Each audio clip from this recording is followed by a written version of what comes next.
Governor general of Bengal. Governor general of Bengal की तादाद 9 थी। इसमें सबसे पहला नाम वॉरेन हेस्टिंग का आता है। इनका टाइम पीरियड 1772 से लेकर 1785 तक था। दूसरे नंबर पर लॉर्ड कॉर्नवालिस 1786 से लेकर 1793 तक था। तीसरे नंबर पर सर जॉन शोर 1793 से लेकर 1798 तक रहा। चौथे नंबर पर लॉर्ड वॉल्सले 1798 से लेकर 1805 तक रहे। पांचवें नंबर पर सर जॉर्ज बार्लो 1805 से लेकर 1807 तक रहे।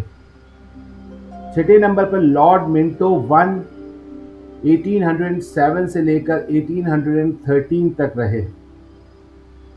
सातवें नंबर पर लॉर्ड हेस्टिंग 1813 से लेकर 1823 तक वो गवर्नर जनरल ऑफ बंगाल रहे। आठवें नंबर पर लॉर्ड एमहर्स्ट 1823 से लेकर 1828 तक वो गवर्नर जनरल ऑफ बंगाल रहे। नवे और आखिरी नंबर पर लॉर्ड विलियम बेंटिक थे, जो 1828 से लेकर 1834 तक गवर्नर जनरल ऑफ बंगाल रहे।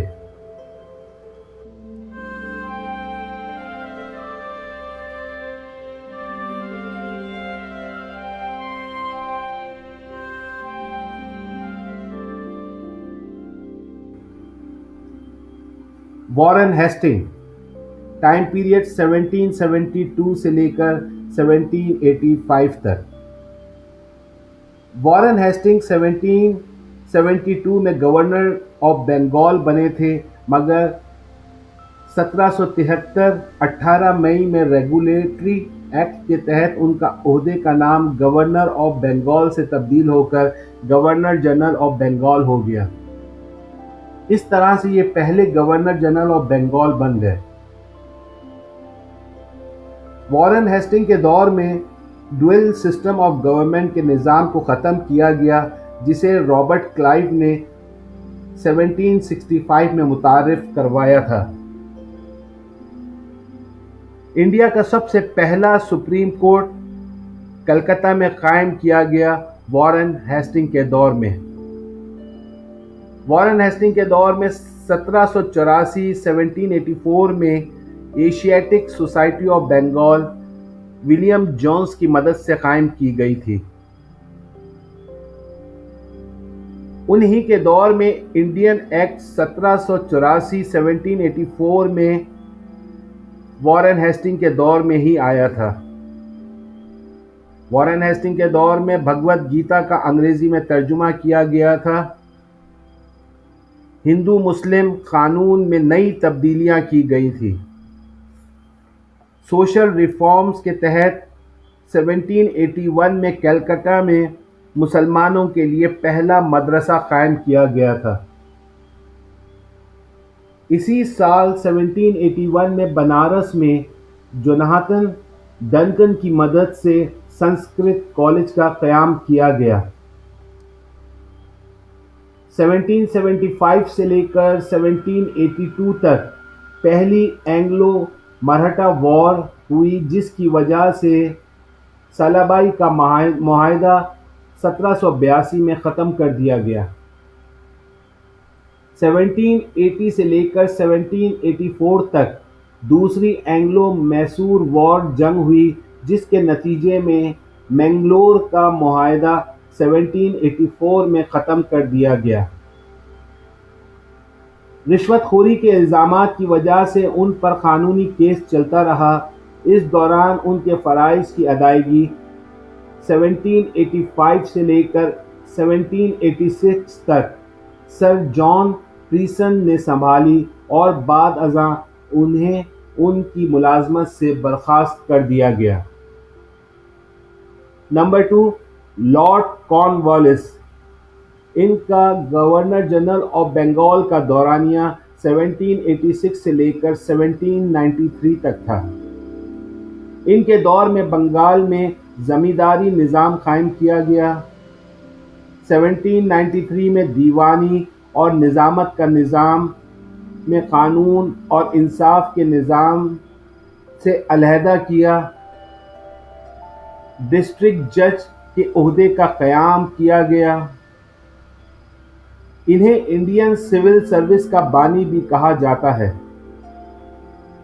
انڈیا کے لیے سول سروس کے عہدیدار کا امتحان ہوا کرتا تھا جو اس زمانے میں انگلینڈ میں منعقد ہوتا تھا، اور اس امتحان کے تحت پہلا ICS انڈین سول سروس کا عہدیدار 1863 میں ستیندرا ناتھ ٹیگور کو چنا گیا۔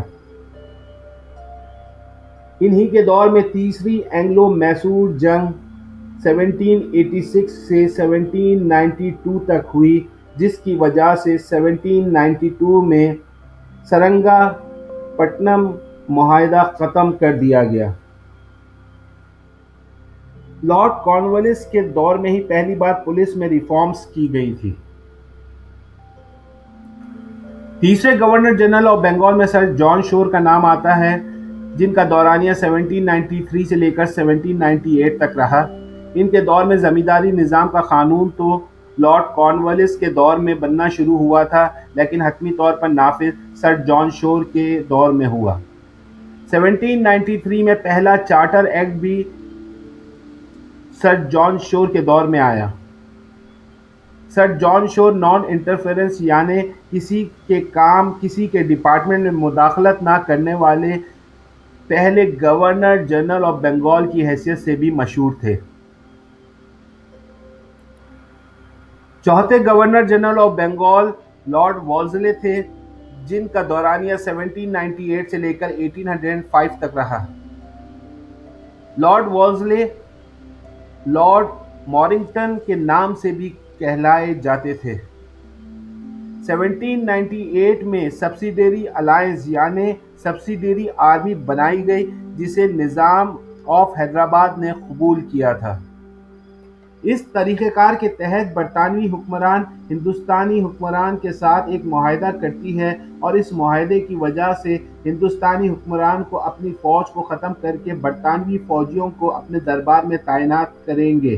اس وجہ سے جو ہندوستانی فوجی تھے وہ بے روزگار ہو گئے، غریبی بڑھی، بے روزگاری بڑھی، لوگوں کے پاس پیسہ نہیں رہا، اور اس وجہ سے لوگوں میں غصہ پنپنے لگا۔ دوسرا یہ ہوا جو برطانیہ نے اپنی فوج ہندوستانی حکمرانوں کے پاس تعینات کی تھی، اس کا خرچہ، ان کا رہنا، ان کا کھانا پینا، ان کے ہتھیار یعنی ان کی ہر چیز کا خرچہ ہندوستانی حکمرانوں کے ذمے ہو گیا تھا، اور اگر وہ یہ خرچہ دینے میں ناکام رہتے ہیں تو اپنی زمین کا کچھ حصہ ان کو برطانوی حکمرانوں کو دینا پڑے گا، اور اسی قانون کے تحت برطانوی فوج ہندوستان پر دھیرے دھیرے قبضہ کرتی چلی گئی۔ دوسری طرف اسی سبسیڈیری الائنس کے تحت انڈین حکمرانوں کو ایسی کیا ضرورت پیش آئی کہ انہوں نے برطانوی فوج کو اپنے ساتھ رکھنے کی سب سے بڑی بھول کی تھی۔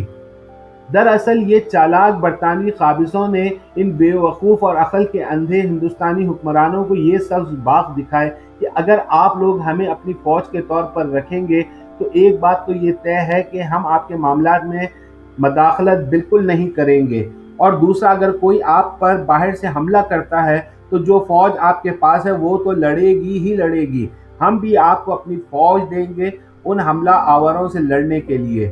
انگریزوں کی اس بات سے ہندوستانی حکمرانوں کو ایک تحفظ کا احساس ہوا، اور یہ سوچ ان کے خیال میں آئی کہ برطانوی فوج ویسے ہی اعلیٰ ترین ہے صلاحیت کے حساب سے، تو ان کا فوجی سسٹم اپنے پاس رکھنا بہتر ہوگا، اور اس سے ان کی سب پر دھاک جمے گی۔ مگر یہ برطانوی حکمرانوں کی منافقت تھی، وہ ہندوستانی حکمرانوں کے معاملات میں مداخلت نہیں کریں گے، یہ صرف بولنے کی ہی بات تھی۔ ایک نہ ایک برطانوی عہدیدار ہر وقت ہندوستانی حکمرانوں کے دربار میں موجود رہتا تھا، جو صرف یہ نظر رکھتا تھا کہ کہیں برطانوی حکمرانوں کے خلاف ان درباروں میں کوئی مخالفت تو نہیں ہو رہی ہے۔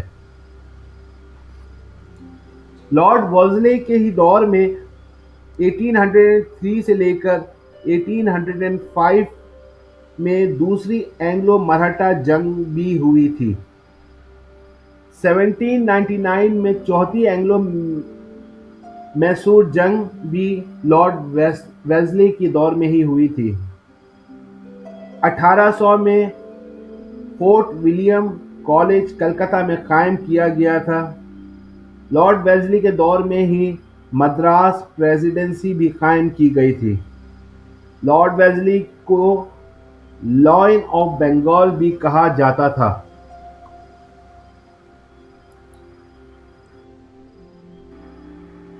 पांचवें governor general of Bengal sir George Barlow थे, जिनका दौरानिया 1805 से लेकर 1807 तक रहा। जॉर्ज बारलो के दौर में सन 1806 में वेलोर म्यूटिनी तमिलनाडु में हुई थी। अब ये वेलोर म्यूटिनी क्या थी? वेलोर में बड़े पैमाने पर इंडियन सिपाहियों ने ईस्ट इंडिया कंपनी के सिपाहियों के खिलाफ अलम बगावत बुलंद कर दिया था, जिसके नतीजे में एक जंग जैसी कैफियत कायम हो गई थी। इस बगावत की इब्तिदा भी बरतानवी हुक्मरानों और फौजियों की अय्यारियों की वजह से हुई थी। बरतानवी हुक्मरानों ने हिंदू, मुस्लिम और सिखों के मजहबी रुझानात पर हमला करना शुरू कर दिए थे, अपने अनोखे कानून नाफिज करते हुए। उन्होंने ऐसे कानून बनाना शुरू कर दिए जिसकी वजह से कोई भी हिंदू सिपाही अपने माथे पर तिलक नहीं लगा सकता था, कोई भी मुसलमान सिपाही दाढ़ी नहीं रख सकता था और कोई भी सिख सिपाही पगड़ी नहीं पहन सकता था। और यही अपने मजहबी रिवायात से पासदारी ना करवाने वाले कानून वेलोर म्यूटिनी या वेलोर बगावत की वजह बनी थी। छठे governor general of Bengal Lord Minto one थे, जिनका दौरानिया 1807 से लेकर 1813 तक रहा। लॉर्ड मिंटो वन के दौर में 1809 में अमृतसर मुआहदा तय पाया गया। सिख हुक्मरान रंजीत सिंह और बरतानवी हुकूमत के दरमियान, जिसकी मुआवनत चार्ल्स मेटकाफ ने की थी, इस मुआहदे के तहत दरियाए सतलज एक बाउंड्री बना दी गई थी बरतानवी हुकूमत और रंजीत सिंह की हुकूमत के दरमियान, कि एक तरफ बरतानवी हुकूमत और दूसरी तरफ रंजीत सिंह की हुकूमत थी।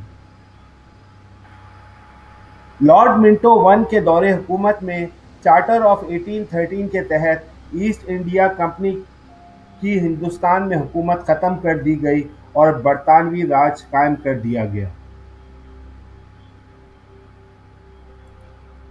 सातवें governor general of Bengal Lord Hastings थे, जिनका दौरानिया 1813 से लेकर 1823 तक रहा। 1814 से लेकर 1816 तक एंग्लो नेपाल जंग हुई थी, जिसकी वजह से संगोली का मुआहदा ख़त्म कर दिया गया था। ये लॉर्ड हेस्टिंग के दौर में ही हुआ था।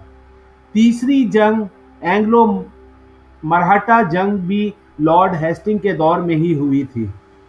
लॉर्ड हेस्टिंग के दौर में 1822 में बंगाल टेनेंसी एक्ट राइज किया गया, जिसके तहत जब तक किसान ज़मीन का किराया अदा करता रहेगा, तब तक उस ज़मीन पर उस किसान के मालिकाना हुकूक कायम रहेंगे। 1820 में रेवाट्री सिस्टम मुतारिफ करवाया गया था। ये एक ज़मीनी महसूल का निज़ाम होता था, जिसे थॉमस मोनरो ने बनाया था। इस निज़ाम के तहत, जिसमें हुकूमत को महसूलात की वसूली के लिए काश्तकार रेओट से बराह रास्त मामला तय करने की इजाज़त दी और किसानों को काश्त करने के लिए नई ज़मीन दी या हासिल करने की आज़ादी थी। आठवें गवर्नर जनरल लॉर्ड एमहर्स्ट थे, जिनका दौरानिया 1823 से लेकर 1828 तक रहा। लॉर्ड एमहर्स्ट के दौर में 1824 से लेकर 1826 तक पहली एंग्लो बर्मीज जंग हुई, जिससे 1826 में गंडाबो मुआहदा ख़त्म हो गया था।